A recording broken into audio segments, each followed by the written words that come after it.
आज हमारा जो टॉपिक है वो लैब असिस्टेंट का ही हमारा जो 11th क्लास से दूसरा चैप्टर दिया गया है उसका नाम है ऊष्मागतिकी। उसमें से 4 टॉपिक लिखे हुए हैं। पहला लिखा हुआ है ऊष्मागतिकी का प्रथम नियम, दूसरा लिखा है ऊष्मागतिकी का द्वितीय नियम तथा ऊष्मा इंजन, और चौथा है प्रशीतक।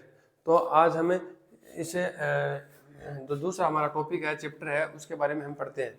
तो हमारा जो पहला नाम लिखा हुआ है ऊष्मागतिकी, ऊष्मागतिकी के नाम का मतलब ही हमें पहले देखना है। तो इसमें ये 2 नामों से मिलकर बना हुआ है। पहला नाम लिखा हुआ है ऊष्मा, तो ऊष्मा, दूसरा नाम लिखा हुआ है इसमें गतिकी। यानी ऊष्मा क्या है और गतिकी क्या है, यानी इस पूरे नाम का मतलब क्या है।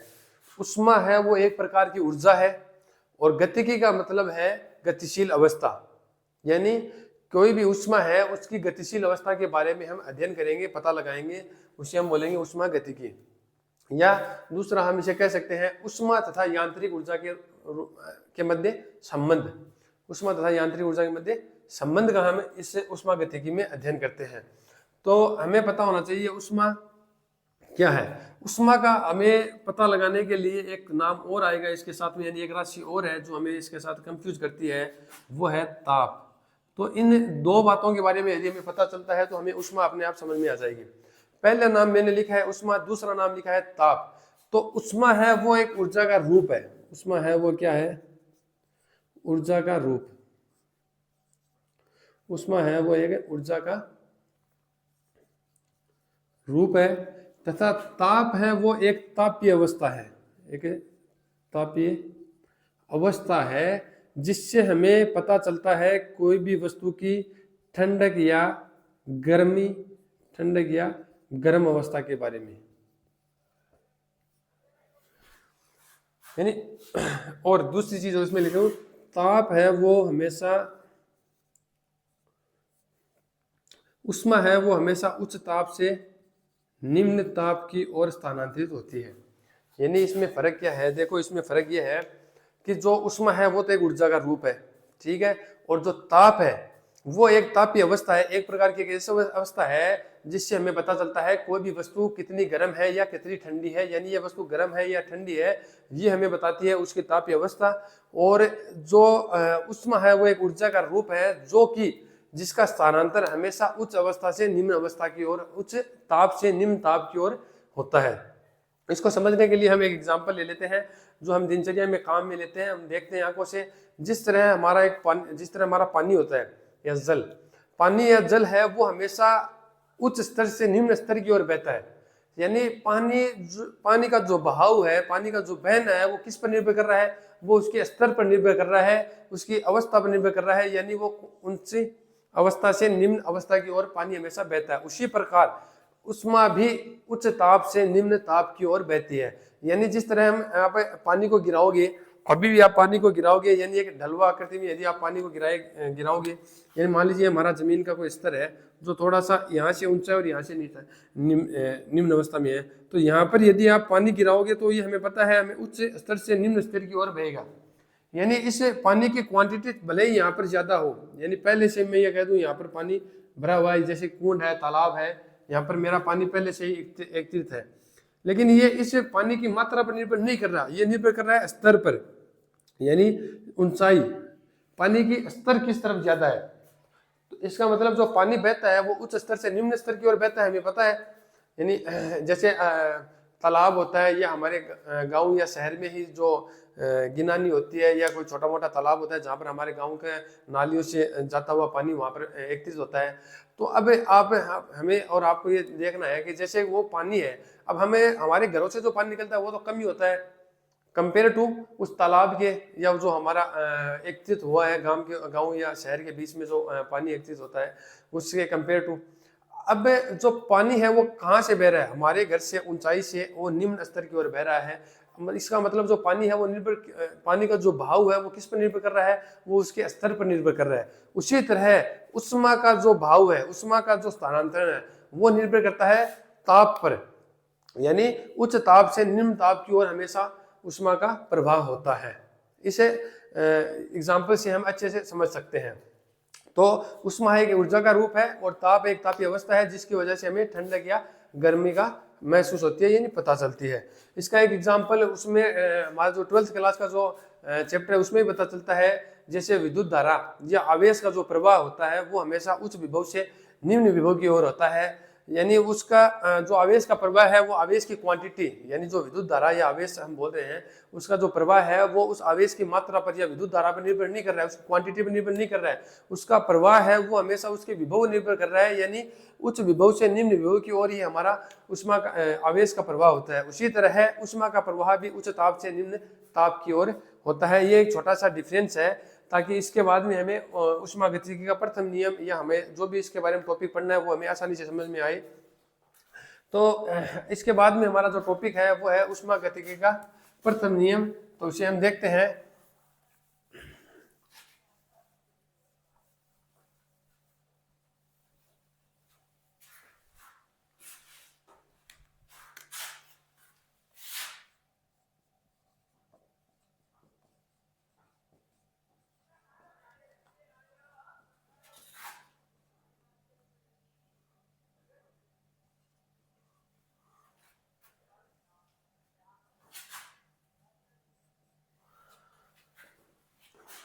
अब सीधा ही हम हमारे टॉपिक पर आ गए हैं, उष्मागतिकी का प्रथम नियम। तो हमें उष्मागतिकी का प्रथम नियम क्या कहता है? उष्मागतिकी का प्रथम नियम सीधी सी बात ये कहता है कि जैसे कोई निकाय है जो कार्य कर सकता हो, ऐसे निकाय हम किसे कह रहे हैं?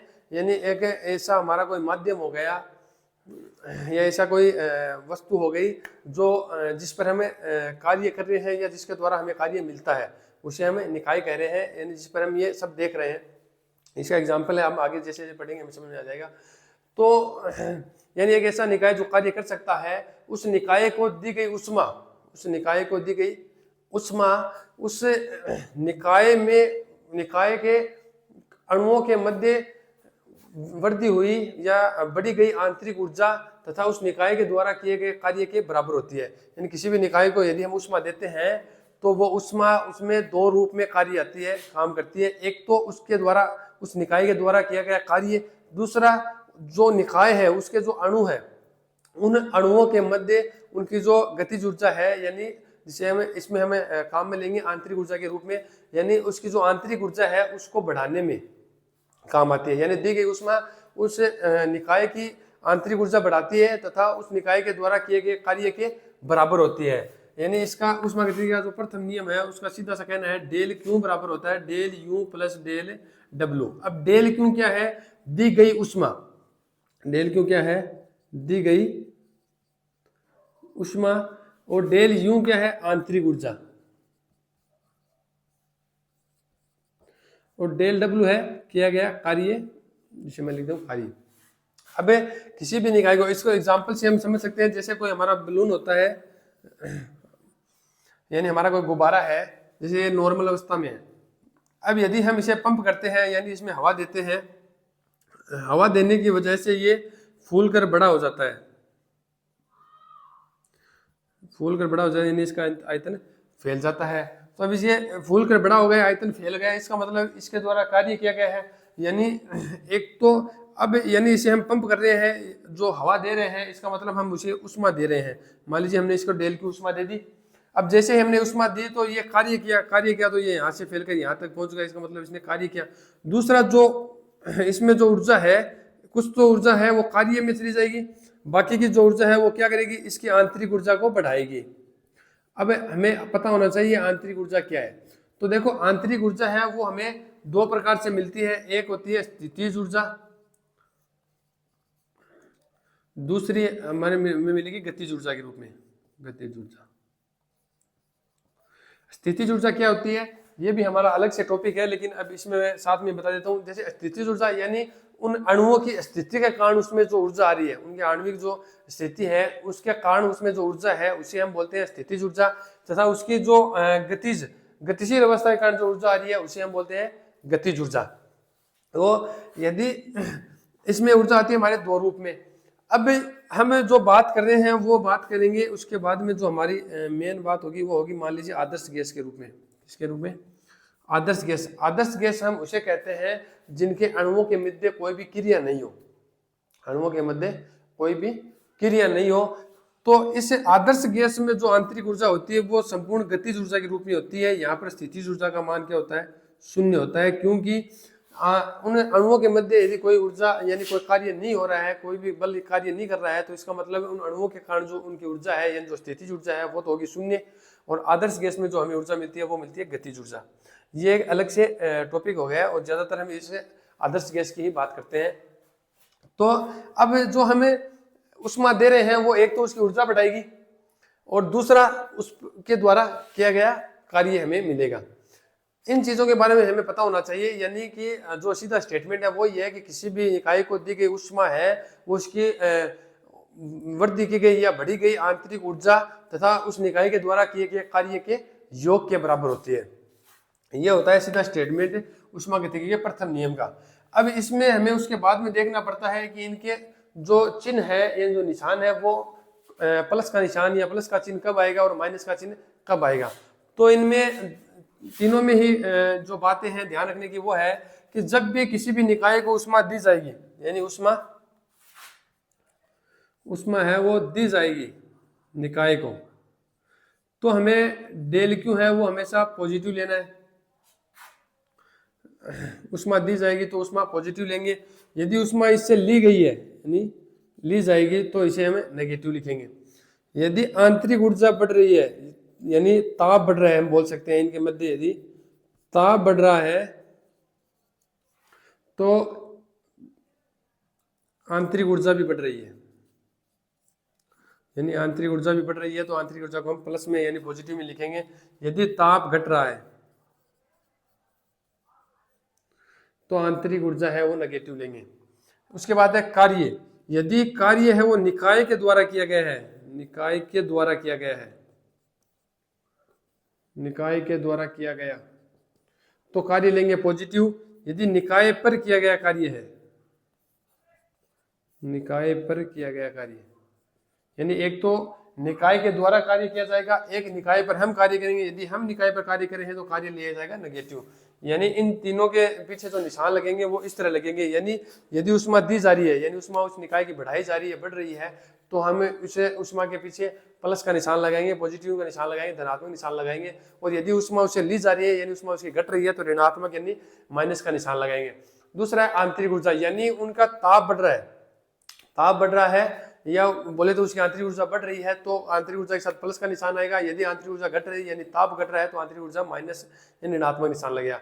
और तीसरा है कार्य। यदि उस निकाय के द्वारा कार्य किया गया है तो कार्य पॉजिटिव होगा, और निकाय पर किया गया कार्य है यानी निकाय पर हम कार्य कर रहे हैं तो वो कार्य नेगेटिव लिया जाता है। ये है इनके चिन्ह परिपाटी हो गई और ये इसका स्टेटमेंट हो गया। अब इसके बारे में यदि और भी ज्यादा जानना है तो हमें पूरा वो चैप्टर ही देखना पड़ेगा फिर। बाकी ये स्टेटमेंट जो हमें दिया गया है वो पूरा का पूरा यही मटेरियल है, इसे आसानी से समझा जा सकता है। अब जो ताप है तो वो किस तरह बढ़ता है, यानी हम जैसे अणुओं को हम ऊर्जा देंगे, यानी जैसे गुब्बारे को हम जैसे पंप कर रहे हैं, ऊर्जा उसको दे रहे हैं, उष्मा हम दे रहे हैं उसको, तो उनके अणुओं के मध्य गति होगी, गति के कारण टकराहट होगी, और जैसे ही वो आपस में टकराएंगे तो उनका ताप बढ़ेगा यानी उनका टेम्परेचर बढ़ता है, तो उनकी आंतरिक ऊर्जा भी बढ़ती है। ये जो आंतरिक ऊर्जा होती है इसमें ज्यादातर आदर्श गैस ली जाती है, और आदर्श गैस के अंदर जो आंतरिक ऊर्जा होती है वो पूरी पूरी गतिज ऊर्जा रूप में होती है, क्योंकि आदर्श गैस हम उसे कहते हैं जिस गैस के अणु आपस में कोई भी क्रिया नहीं कर रहे हों, यानी उनकी स्थिति के कारण उनमें कोई भी ऊर्जा नहीं होती है और वो फ्री होते हैं। प्रत्येक कण है वो आपका अपने आप फ्रीली गति करता रहता है, एक दूसरे से टकराता रहता है, उसको हम आदर्श गैस कहते हैं। तो ये है हमारा ऊष्मागतिकी का प्रथम नियम, प्रथम स्टेटमेंट। उसके बाद में जो हमारा टॉपिक दिया गया है वो है ऊष्मागतिकी का द्वितीय नियम। ऊष्मागतिकी का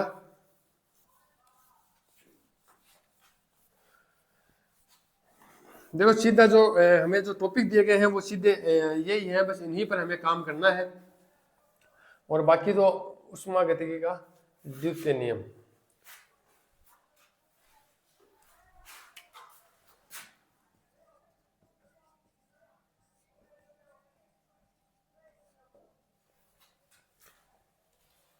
ऊष्मागतिकी का जो द्वितीय नियम है वो दो स्टेटमेंट के द्वारा पूरा होता है, यानी दो वैज्ञानिकों के स्टेटमेंट द्वारा पूरा होता है। पहला वैज्ञानिक हमारा केल्विन, इसके साथ में अगर यदि हम नाम लेना चाहें तो उसका केल्विन व प्लांक का नियम बोल सकते हैं उसे। केल्विन व प्लांक का जो स्टेटमेंट है, एक तो वो है, दूसरा है क्लोसियस। इन दो स्टेटमेंट से हमारा पूरा ऊष्मागतिकी का द्वितीय नियम पूरा होता है, यानी इन दो स्टेटमेंट को हमें ध्यान में रखना होता है। जो केल्विन व प्लांक का जो स्टेटमेंट है, सिद्धांत है, उनका जो कहना है, यानी सीधी सी बात है, यानी केल्विन व प्लांक क्या कहते हैं और हमारा क्लोसियस है वो हमें क्या कहता है, इन दो बातों से हमारा जो ऊष्मागतिकी का द्वितीय नियम है वो पूरा होता है, यानी इन दो बातों को हम ऊष्मागतिकी का द्वितीय नियम कहते हैं। पहला जो स्टेटमेंट है वो है केल्विन व प्लांक का। केल्विन व प्लांक कहते हैं कि ऐसा कोई भी इंजन या ऐसा कोई भी हमें जिस स्रोत की बात कर रहे हैं, ऐसा कोई स्रोत नहीं है जो हमें जो हम जो यानी ऐसा कोई स्रोत नहीं है जो संपूर्ण ऊष्मा को, यानी उसको दी गई जो ऊष्मा है उसको पूरी तरह कार्य में बदल दे। यानी ऐसा कोई भी स्रोत नहीं है जिसे हम यदि ऊष्मा दें तो वो संपूर्णतः है उसको कार्य में बदल दे, ऐसा कोई भी स्रोत संभव नहीं है। यानी जैसे इसका एग्जांपल हो सकता है, जैसे गाड़ी के इंजन है या हमारा फ्रिज है या ऐसे जैसे कूलर की वो मोटर हो गई, पंखा हो गया, यानी जितने भी स्रोत है जो जिनको हम ऊष्मा देते हैं, किसी भी प्रकार की ऊष्मा देते हैं, तो उस ऊष्मा को लेकर वो उसे कार्य में रूपांतरित करता है, लेकिन वो हमें 100% कार्य में रूपांतरित नहीं करके दे सकता। वो है उसको गर्म करने में, यानी उसकी आंतरिक ऊर्जा बढ़ाने में अपनी ऊष्मा को वेस्ट जरूर करता है, ठीक है। और इसके ऊपर एक आदर्श स्रोत एक माना गया है, आदर्श इंजन एक माना गया है जिसे हम कार्नो इंजन कहते हैं, जिसका जो सिर्फ एक माना गया है, पॉसिबल नहीं होता है, जिसकी हम दक्षता 100% ये बताते हैं, जिसमें डेल यू को हमें इसमें जीरो करते हैं, यानी जो हमारा पहला नियम है del Q equal to del U plus del W, इसमें इसको जीरो माना जाता है आंतरिक ऊर्जा को, यानी आंतरिक ऊर्जा में जो वृद्धि है वो जीरो करे तो डेल क्यू इक्वल टू क्या आ सकता है हमारा डेल डब्ल्यू। ये कार्य विधि दी गई है उसे कार्नो इंजन की, जो कि सिर्फ माना गया है, वो संभव नहीं है, क्योंकि ऐसी कोई वस्तु या ऐसा कोई स्रोत नहीं है जो जिसको हमें जितनी ऊष्मा दे उस पूरी की पूरी ऊष्मा को वो कार्य में रूपांतरित कर दे, ऐसा नहीं हो सकता। वह जरूर उसका टेम्परेचर बढ़ाएगा, यानी उसे गर्म करेगा। आप देखते हो किसी भी मोटर को जो हमारे घरों में काम आती है, किसी भी मोटर को देख लेना, पंखे की, कूलर की, लाइट को भी आप देख सकते हो, किसी भी चीज को देख सकते हो, उसमें टेम्परेचर उसका जरूर बढ़ता है, यानी वो गर्म जरूर होती है। फ्रिज को भी आप देख सकते हो, वो गर्म जरूर होता है। वो गर्म क्यों होता है कि उसकी आंतरिक ऊर्जा बढ़ती है और आंतरिक ऊर्जा बढ़ेगी ही। ये इसी का जो हमारा केल्विन व प्लांक है, इसका जो स्टेटमेंट है, इसका जो कथन है वो यही कहता है कि ऐसा कोई भी स्रोत या ऐसा कोई भी इंजन नहीं है जो हमारे द्वारा दी गई संपूर्ण ऊष्मा को कार्य में रूपांतरित कर दे। ये हमारे केल्विन व प्लांक का स्टेटमेंट है। दूसरा जो स्टेटमेंट है वो है क्लोसियस का। क्लोसियस का जो स्टेटमेंट है, क्लोसियस ऐसा कहता है कि जब भी ऊष्मा है वो, यानी इसका हमें अगर समझाना चाहूँ तो सीधा समझा दूं, जैसे हम कोई वस्तु है वो गर्म वस्तु है, उसे हम ठंडी कर रहे हैं, गर्म वस्तु को ठंडा कर रहे हैं, तो ऐसा हमारे पास कोई स्रोत नहीं है कि जो गर्म वस्तु को वो उसे ठंडा कर दे और उस पर हमें कार्य भी न करना पड़े। ऐसा कोई भी स्रोत नहीं है या ऐसा कोई भी इंजन नहीं है।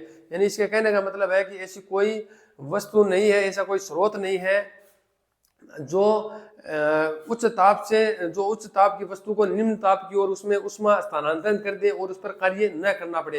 यानी इसका कहने का मतलब ये हो गया, जब भी हमें निम्न ताप की जो अवस्था है, निम्न ताप की अवस्था से, यानी ऐसी कोई वस्तु है जो निम्न ताप की अवस्था पर है, उसे उच्च ताप की अवस्था में भेजना है, यानी उससे ऊष्मा निकालनी है। सॉरी, उच्च ताप की, हाँ, निम्न ताप की अवस्था से उच्च ताप की अवस्था में,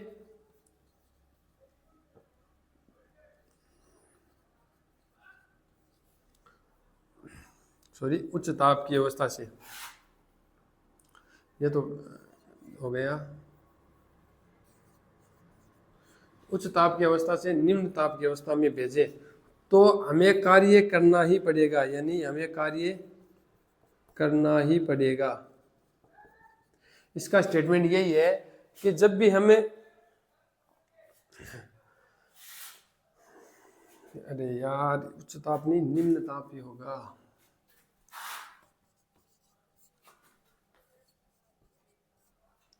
निम्न ताप यानी ठंडी जो वस्तु है, या जिसका ताप कम है उससे ताप निकालना है और उसका ताप को और गिरावट में लाना है।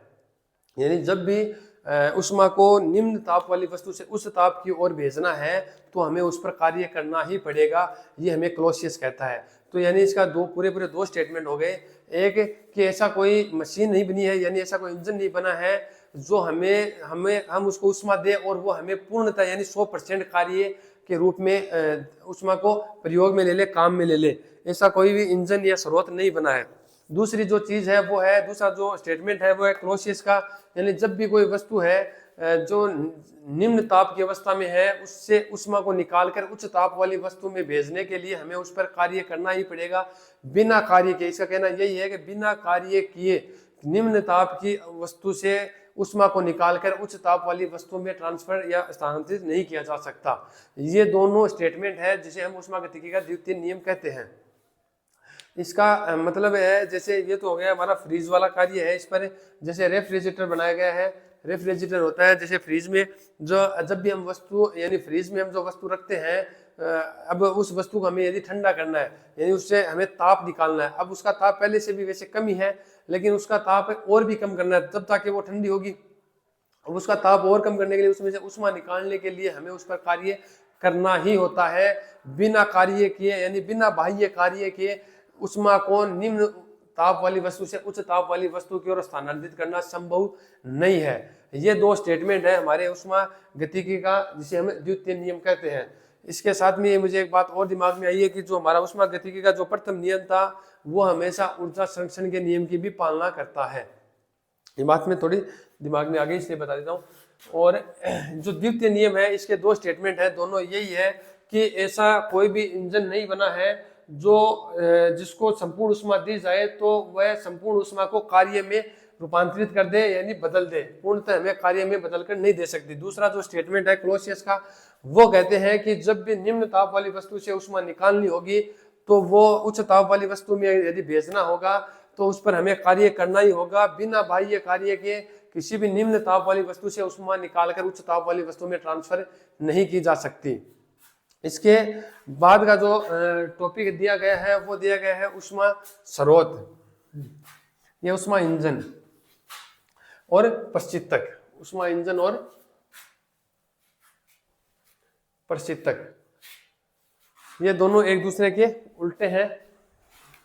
तो हमारा जो पहला टॉपिक है वो है ऊष्मा इंजन। अब क्या है ऊष्मा इंजन? देखो ऊष्मा इंजन आपको समझने के लिए आसानी से हम इसी तरह समझ सकते हैं जैसे कि हमारे गाड़ी का एक इंजन होता है, कार का जो इंजन होता है वो हमारा ऊष्मा इंजन हो गया। अब जो कार होती है हम उसे ऊष्मा देते हैं यानी हम उसे पेट्रोल या डीजल देते हैं। तो पेट्रोल व डीजल उसको लेकर उसके द्वारा हमें कार्य मिलता है यानी वो गाड़ी या कार है वो गति करती है, चलती है, जिसका हम उपयोग करते हैं पूरी दिनचर्या के अंदर हमारे उपयोग में लेते हैं, काम में लेते हैं। अब जो वो गाड़ी का जो इंजन है, कार का इंजन है, उसे हम ऊष्मा इंजन कहते हैं। तो इसकी जो कार्य विधि है वो क्या है कि इसमें हमें तीन चीजों के बारे में, तीन वस्तुओं के बारे में हमें पता होना चाहिए। पहली चीज है वो है स्रोत, पहली जो बात है वो है स्रोत। दूसरी है वो है कार्यकारी पदार्थ, कार्यकारी पदार्थ। तीसरा है वो है सिंक। अब ये तीन नाम लिखे हैं, इन तीन नामों के बारे में हमें पता होना चाहिए। स्रोत होता है जिसका ताप होता है T1 और ऊष्मा होती है Q1। सिंक होता है जिसका ताप माना जाता है T2 और ऊष्मा मानी जाती है Q2। इसको अभी मैं बता दूंगा, आपको आसानी से समझ में आएगा। स्रोत से ऊष्मा ली जाती है, कार्यकारी पदार्थ को दी जाती है, और कार्यकारी पदार्थ है वो सिंक को ऊष्मा देता है और हमें क्या देता है, साथ में कार्य करके देता है। या इसका एग्जाम्पल इसको और समझने के लिए आसानी से ये लिख सकते हैं, जैसे हमारे पास कोई पेट्रोल या डीजल है, पेट्रोल या डीजल हम मान लेते हैं स्रोत के रूप में, और कार्यकारी पदार्थ के रूप में हमने मान लिया इंजन, गाड़ी का जो इंजन होता है वो। और सिंक है तो सिंक के रूप में हमें एक जिसका नाम लिख सकते हैं वो लिख सकते हैं कार्बोरेटर। गाड़ी में हमारे कार्बोरेटर होता है, या हमें उससे भी अच्छा अगर सिंक माने तो वो है हमारा बाह्य माध्यम यानी वायुमंडल। अब इन नामों का मतलब क्या है इन चीज़ों से ही आप आसानी से समझ सकते हैं इंजन है जो हमें कार्य करके देता है। ये कंपेरेटिव ग्राफ हो गए दोनों, डायग्राम हो गए दोनों। अब जिसमें मैंने पहले लिखा है स्रोत, स्रोत देखो हमारे पास स्रोत एक ऐसा निकाय है या ऐसी एक वस्तु है जिसका ताप है वो हमेशा उच्च ही रहता है कंपेरेटिव सिंक के, कंपेरेटिव सिंक के। यानी सिंक एक ऐसी वस्तु है, ऐसी अवस्था है जिसका ताप हमेशा निम्न रहता है कंपेरेटिव स्रोत के। और जो कार्यकारी पदार्थ है वो एक ऐसा पदार्थ है जिसके द्वारा हमें कार्य मिलता है या जिसे हम उष्मा देते हैं। अब स्रोत होगा, स्रोत के रूप में मैं मान लेता हूं, मेरा एग्जांपल हो गया पेट्रोल। जैसे पेट्रोल है वो हम इंजन को देते हैं और इंजन हमें कार्य करके देता है, जैसे गाड़ी चलती है। और जो उसकी आंतरिक ऊर्जा बढ़ रही है, जिसे हम कहते हैं आंतरिक ऊर्जा और बढ़ती है, यानी वो गर्म होता है। तो वो गर्म होता है तो वो अपना ताप यानी वो उष्मा किसको देता है? वो वायुमंडल को देता है, या दूसरा बात हम कह सकते हैं कार्बोरेटर को देता है। तो इसी तरह होता है हमारा स्रोत, कार्यकारी पदार्थ और सिंक। यानी स्रोत हो गया हमारा पेट्रोल। जैसे स्रोत यानी एक ऐसा स्रोत हो गया जिसकी उष्मा कभी भी कम नहीं होती, यानी किससे कम नहीं होती? सिंक से कम नहीं होती। तो उसको हमें स्रोत मान लेते हैं, और स्रोत है वह कार्यकारी पदार्थ को उष्मा देता है जिसे हमें Q1 उष्मा लेते हैं। यानी जो स्रोत से उष्मा ली जा रही है उसे हम बोल रहे हैं Q1 उष्मा। इसकी जो उष्मा है वो यानी इसका जो ताप है वो कभी भी कम नहीं होता। अब ये उच्च ताप पर हो गया। अब इससे हमें कार्यकारी पदार्थ को हम उष्मा देंगे, यानी इंजन से हमें जो हमारा पेट्रोल है या डीजल है वो हम इंजन को देते हैं, और इंजन हमें एक तो कार्य करके देता है, दूसरा वो जब गर्म होता है तो वो जो अपना गर्म है, अपना जो ताप है तो उसको कम कैसे करता है? यानी वो अपनी जो उष्मा है उसको वायुमंडल में या कार्बोरेटर में ट्रांसफर करता है, कार्बोरेटर में या वायुमंडल में उसको ट्रांसफर कर देता है, जिससे हमें काम आता है। ये है हमारा उष्मा इंजन, इसका ये कार्य प्रणाली है। और इसके बाद में हम इसमें जो लिखने वाले हैं वो है उष्मा इंजन की दक्षता। यानी इसको आसानी से समझ सकते हैं, इसको एग्जाम्पल के द्वारा बिना पढ़े ही हम समझ सकते हैं। जैसे पेट्रोल या डीजल है उसको हम स्रोत मान लेंगे, और वो हम देंगे इंजन को हम कार्यकारी पदार्थ मान लेते हैं जो हमें कार्य करके देता है। और वो कार्यकारी पदार्थ जब काम करेगा तो वो गर्म होगा, यानी उसकी आंतरिक ऊर्जा बढ़ती है, और वो उस आंतरिक ऊर्जा को यानी उस गर्म को वो जब ठंडा होता है वो कैसे होता है? वो अपनी उष्मा को या तो कार्बोरेटर को देता है, या दूसरी बात हमें इसे मान लेते हैं वायुमंडल में। वायुमंडल से अच्छा कोई भी सिंक नहीं है, तो हम ये कह सकते हैं सिंक हमने किसको माना है? कार्बोरेटर है, वायुमंडल को। यानी जिसको वो जो उष्मा है यानी जो गर्म हो रहा है जिसके द्वारा ठंडा हो रहा है, उष्मा ट्रांसफर जिसे कर रहा है उसे हम सिंक कह रहे हैं, वायुमंडल को। कार्यकारी पदार्थ हमारा इंजन हो गया जो हमें कार्य करके देता है। स्रोत हमारा हो गया पेट्रोल या डीजल, यानी स्रोत है उसका। अब इसमें ये फिक्स है कि स्रोत है उसकी उष्मा हम अनंत मानते हैं, यानी वो कभी भी Q1 जो उष्मा है उससे कम नहीं आएगा, उसका टेम्परेचर वो T1 से कभी कम नहीं होता, चाहे उससे कितनी भी उष्मा ले ली जाए। और सिंक है वो एक ऐसा हो गया कि उससे इसमें उष्मा हम कितनी भी दे दें उसका टेम्परेचर नहीं बढ़ता है, उसका Q1 का जो उष्मा है वो Q1 ही रहती है, और जो ताप है वो T2 ही रहता है। और कार्यकारी पदार्थ के रूप में हम इंजन को हम काम में लेते हैं। अब इसमें हम लिखते हैं इसकी दक्षता, यानी उष्मा इंजन की दक्षता हम लिख सकते हैं। उष्मा इंजन की दक्षता से ईटा से हम लिखते हैं। इसका जो फार्मूला होगा वो होगा कि स्रोत से ली गई उष्मा यानी Q1 तथा उसे कार्यकारी पदार्थ द्वारा किया गया कार्य के अनुपात को हम उष्मा इंजन की दक्षता कहते हैं। अब जो सॉरी उल्टा लिख दिया क्या मैंने, यानी सॉरी दक्षता किसे कहते हैं? उसे स्रोत द्वारा किया गया कार्य तथा ली गई स्रोत से ली गई उष्मा, यानी कार्यकारी पदार्थ द्वारा किया गया कार्य तथा स्रोत से ली गई उष्मा के अनुपात को हम क्या कह सकते हैं? उष्मा इंजन की दक्षता कह सकते हैं। और यदि हमें इसे परसेंटेज में लिखना है तो हमें इसे इनटू या गुणा करा देते हैं 100 से, तो हमें परसेंटेज मिल जाता है। अब जो कार्य होगा वो क्या होगा? कार्य होगा यानी हमने इससे उष्मा कितनी ली है? Q1 उष्मा ली है। सिंक को कितनी उष्मा दी है? Q2, और कार्य किया गया है। तो अब जो W है जो हमारा कार्य है वो क्या होगा?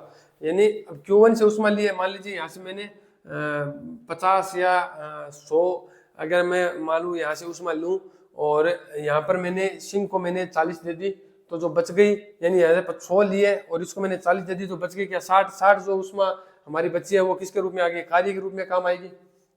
इसी तरह हम इसे W कार्य का हम सूत्र लिख सकते हैं, N बराबर W की जगह हम लिख सकते हैं Q1 माइनस Q2 बट्टा में Q1। और यदि परसेंटेज में इसे लिखना है तो हम इंटू में लगा सकते हैं 100, वरना हम बिना परसेंटेज के लिखें तो 100 को हटाकर हम बिना परसेंटेज के रूप में भी लिख सकते हैं। यानी n बराबर दक्षता का सूत्र फॉर्मूला हो गया Q1 माइनस Q2 बटा Q1। और ताप के रूप में लिखना है तो ताप के रूप में भी हम लिख सकते हैं, Q1 की जगह लिख देंगे T1, Q2 की जगह T2 और Q1 की जगह वही हमारा T1। और परसेंटेज के रूप में लिखना है तो हम वही 100 लगा लेंगे, वरना नहीं लगाएंगे। तो इसे हम परसेंटेज के रूप में लिख सकते हैं। ये है हमारा उष्मा इंजन। तो उष्मा इंजन है वो इजी है, हम आसानी से समझ सकते हैं और इसी पर हमें फॉर्मूला मिल सकता है। अब इसमें हम देखें कि हमें उच्चतम दक्षता कहाँ पर मिल सकती है। बेस्ट जो दक्षता है यानी हमारा इंजन कब है वो अच्छे से काम कर सकता है, तो इसकी कंडीशन हम लिख सकते हैं। यदि Q2 इक्वल टू 0 हो जाए तो n बराबर हमारा फॉर्मूला क्या है, Q1 बटा Q2, सॉरी ऊपर Q2 है। यदि Q2 का मान मैं 0 कर दूं तो यहाँ से यदि Q2 का मैं हटाऊं तो Q1 बटा Q2 क्या आ जाएगा, 1। यानी 1 का मतलब है अधिकतम दक्षता, यानी 100% दक्षता हमें मिल सकती है यदि हमारा क्या हो जाए, Q2 इक्वल टू क्या हो जाए, 0 हो जाए, 0 हो जाए। ये इसकी एक छोटी सी कंडीशन है। वैसे ऐसा कोई इंजन संभव नहीं है कि जिसकी जो दक्षता है वो 100% हमें मिल जाए, यानी उसको दी गई उसमें है वो पूर्ण रूप से हमें कार्य के रूप में नहीं मिल सकती, वो गर्म जरूर होता है। आप किसी भी उपकरण को देख लेना। ये है हमारा छोटा सा टॉपिक है, इसका नाम है उष्मा इंजन। इसके बाद में जो हमारा दूसरा पॉइंट है वो है प्रशीतक।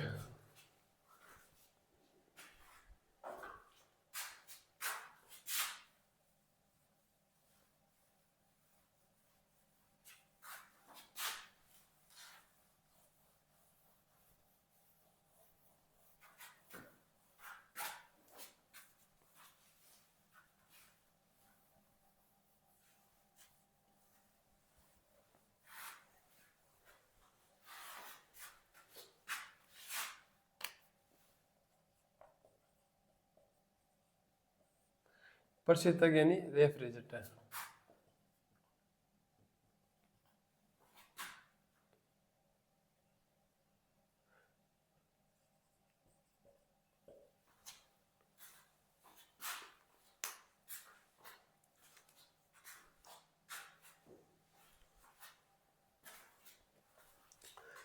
तो अब हमारा जो अगला टॉपिक है वो प्रशीतक है यानी रेफ्रिजरेटर है।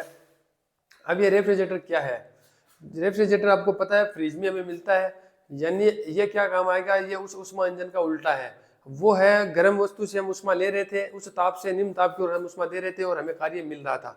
अब हम इसमें रेफ्रिजरेटर का जो काम होता है, प्रशीतक का काम होता है कि वो निम्न ताप वाली वस्तु से उष्मा लेगा और उस ताप वाली वस्तु को देगा।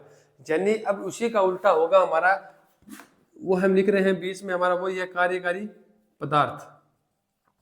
अब इससे उष्मा स्रोत में हम क्या कर रहे थे, उष्मा दे रहे थे, इसमें हम सिंक से उष्मा लेंगे। किससे लेंगे, सिंक से उष्मा लेंगे Q2 और किसको देंगे, स्रोत को।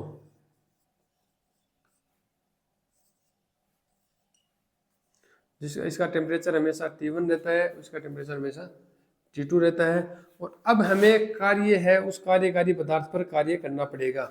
जो हमारा क्लोसियस का दूसरा नियम है वो यही बात कहता है कि जब भी हमें उष्मा है वो निम्न ताप वाली वस्तु से लेकर उच्च ताप वाली वस्तु में ट्रांसफर करेंगे तो हमें उस पर कार्य करना पड़ेगा। विदाउट बाह्य कार्य, बिना बाह्य कार्य के हम ये प्रोसेस नहीं कर सकते हैं। बिना बाह्य कार्य के निम्न ताप वाली वस्तु से उच्च ताप वाली वस्तु की ओर उष्मा का स्थानांतरण नहीं कर सकते हैं। ये है हमारा रेफ्रिजरेटर यानी जो फ्रीज है। जो फ्रीज में हमें जब भी हम किसी वस्तु को रखते हैं तो वो हमें ठंडा करके देती है। अब ठंडा कब वस्तु होगी, जब उसका टेम्परेचर गिरेगा। अब उसका टेम्परेचर गिराने के लिए उसमें से उष्मा निकालनी पड़ेगी और उष्मा निकाल कर हम किसे देते हैं। जब भी आप फ्रिज को देखोगे उसको साइड वाली जो परतें होती है वो गर्म होती है, जो हमारे वातावरण को क्या देती है, उष्मा देती रहती है। यानी उसका मतलब क्या हो गया कि वो जो गर्म वस्तु है उससे उष्मा निकाली जाएगी और किसको देगा, वायुमंडल को देगा, बाहर निकालेगा उसमें से उष्मा को। ये काम होता है रेफ्रिजरेटर का।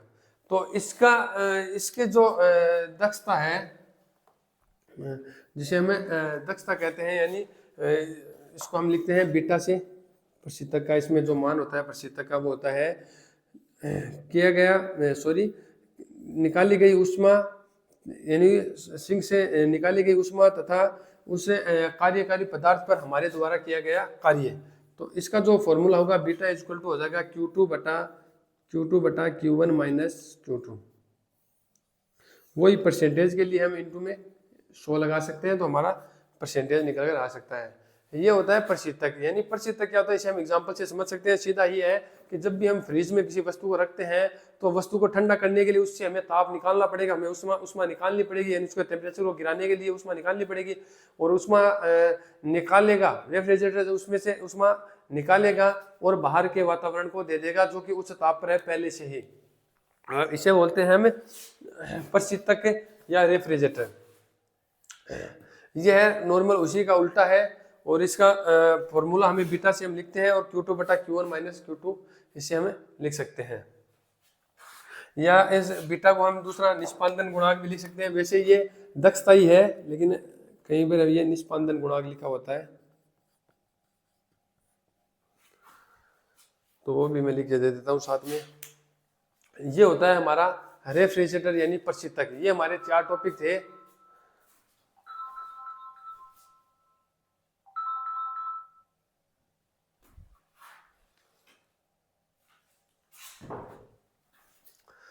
इसका मतलब ये हमारे इसमें ऊष्मागतिकी में 4 टॉपिक थे जिसे समझने के लिए हमें पता होना चाहिए। एक तो ऊष्मा व ताप के अंदर अंतर। अब जो ऊष्मा है वो एक ऊर्जा का रूप है, ताप है वो क्या एक तापीय अवस्था है जिसे हमें वस्तु की ठंडी या गर्म के बारे में पता चलता है। उसके बाद में हमने देखा ऊष्मागतिकी का प्रथम नियम। प्रथम नियम क्या है कि ऐसा कोई निकाय जो हमें कार्य कर सकता है, उस निकाय को यदि हम ऊष्मा देते हैं तो उसको ऊष्मा जो दी गई ऊष्मा है वो एक तो उसकी आंतरिक ऊर्जा को बढ़ाएगी, दूसरी उसके द्वारा कार्य किया जाएगा। यानी जो ऊष्मा है वो उसमें 2 रूप में मिलेगी हमें, एक तो उसकी आंतरिक ऊर्जा में वृद्धि, दूसरा उसके द्वारा किए गए कार्य के रूप में। उसके बाद में हमने पढ़ा था ऊष्मागतिकी का द्वितीय नियम। ऊष्मागतिकी का जो द्वितीय नियम है वो हमें उसका 2 स्टेटमेंट है, एक है प्लांक का, एक है क्लॉसियस का। तो पहला जो स्टेटमेंट है वो है कि ऐसा कोई भी हम इंजन नहीं बना सकते, ऐसा कोई भी स्रोत नहीं बना सकते जो हमें उसको दी गई ऊष्मा है वो हमें 100% कार्य के रूप में दे सके, यानी जिसकी दक्षता 100% हमें मिल सके। इसका एक आदर्श इंजन माना गया है जिसे हम कार्नो इंजन कहते हैं, जो कि एक हमें हमारी एक जैसे वो सोच हो सकती है, हम उसे मान सकते हैं, बल्कि रियल लाइफ में उसे बना नहीं सकते। क्योंकि किसी भी वस्तु पर कार्य किया जाएगा तो वो नॉर्मली हमें पता है गर्म तो होती है, यानी उसमें आंतरिक ऊर्जा तो बढ़ती ही बढ़ती है। दूसरा उसका स्टेटमेंट था कि जब भी निम्न ताप वाली वस्तु से ऊष्मा ली जाती है और उच्च ताप वाली वस्तु को दी जाती है तो हमें उस पर कार्य करना पड़ता है। जैसे ये हम कर रहे हैं, इस पर हमें कार्य करना पड़ेगा कार्यकारी पदार्थ पर। उसी के तहत, उन दोनों के नियम के तहत हम आगे बढ़ते हैं। एक ऊष्मा इंजन, दूसरा हमारा होता है प्रतिशतक। ऊष्मा इंजन है एक उसमें हमें 3 बातों का ध्यान रखना है। वही है एक स्रोत है, एक कार्यकारी पदार्थ है और तीसरा है सिंक। स्रोत है यानी एक ऐसा हमारे पास एक व्यवस्था हो गई जिसमें ताप है वो हमेशा उच्च ही रहता है। उसका ताप, उसमें से कितना भी ताप निकाले, कितने भी ऊष्मा निकाले, उसका ताप में या ऊष्मा में कोई कमी नहीं आती है। सिंक है जिसे हम कितने भी ऊष्मा या ताप हम उसका कितना भी बढ़ाए, यानी ऊष्मा कितनी भी दे उसके ताप में भी कोई फर्क नहीं पड़ता, उसका ताप या ऊर्जा है वो ज्यादा बढ़ती नहीं है। और इसका एग्जांपल हमने देख लिया था। इंजन है, इंजन को हम ऊष्मा के रूप में पेट्रोल या डीजल देते हैं। इंजन है वो हमारा कार्यकारी पदार्थ के रूप में काम करता है और जो वायुमंडल है या कार्बोरेटर है वो हमारा सिंक की तरह कार्य करता है।